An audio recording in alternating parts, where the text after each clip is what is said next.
Hello everyone, Ninjazaki here, and today we're reviewing O-Kiku.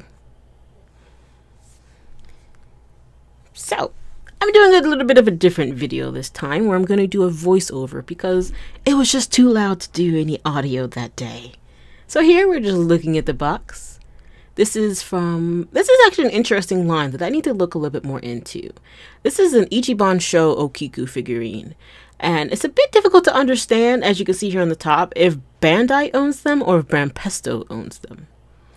But here we are trying to open the box. As I say trying, as I slip a bit there. This is the point where I realized that, I need to cut more of the box open. Yeah. You need to work on that. Yep, cutting the other side. Chop, chippity chop. But here on the side, you can see O-Kiku. On all sides of the box, you can pretty much just see different views of her figure. And here, we're just pulling her out of the box. Fun fact, this is actually the second O-Kiku that I received. The first one I bought all of these from Big Bad Toys. I quite like Big Bad Toys. They do this thing called Pile of Loot, where you can buy a bunch of figurines and basically sit them in a pile of loot. And within 3 months, you can ship them all for $4. And that's quite nice. But yes, this is the second one that I received. The first one that I received, actually, when I opened the box, her hair just kind of fell out. I was just so confused because I assumed it was kind of like other Banpesto figurines, where sometimes you need to assemble parts of them.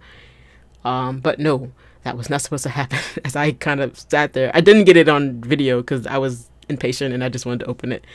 But I was sat there for quite a long while trying to put the hair back on, thinking that you need to clip it in or that I wasn't like putting it in the slot properly. And then I realized, oh no, it just broke. So they very kindly sent me a replacement. And luckily this one, as you can kind of see, I'm trying, oh yeah, you're not being that careful. I'm trying to be very careful and take her out very kind of slowly so that her hair doesn't fall off again. Because at this point, if it fell off again, I would just glue it together.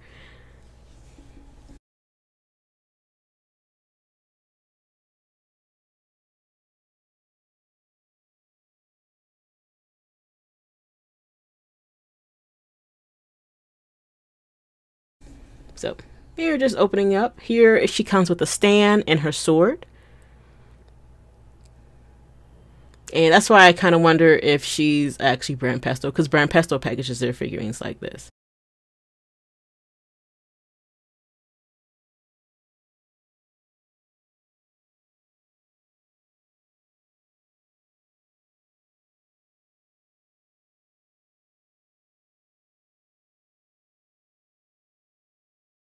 Just a little bit of a close-up on the sword. It's actually a pretty cool sword. Then again, I just like orange. So, oh, if you can, if you can't tell, my favorite color is orange.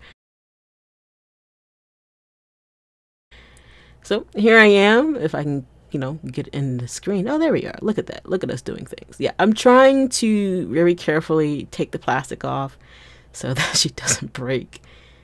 I wasn't looking forward to trying. Oh, there we go. Yeah, I just cut the top here, because her hair kept getting caught at the back as my large arm looms in the camera.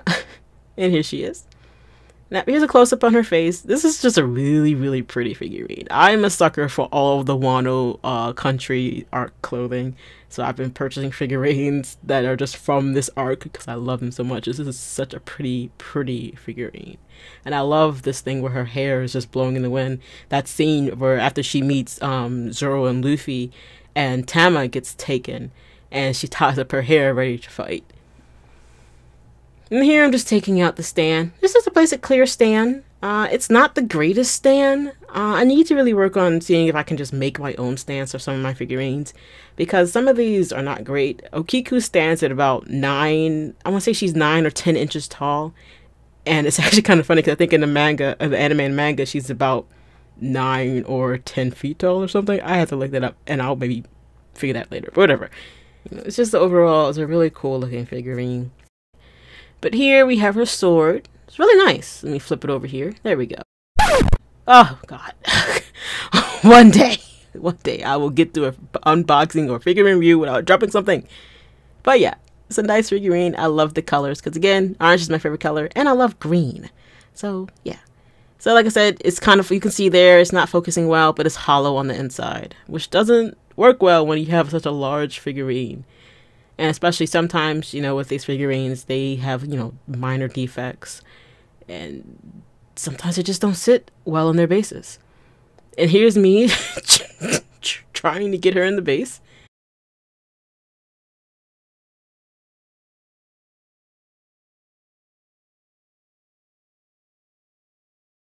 You're also revealing a bit of your background there. Thinking I'll work on your framing. No, don't give yourself a thumbs up. Your framing is horrible here.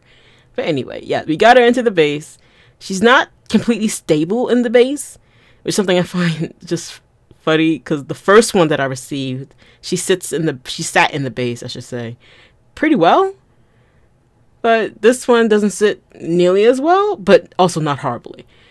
So yeah, you just gotta assemble her sword. She has a huge sword. I mean, she's a large lady. She's a big sword. That's the law of the land.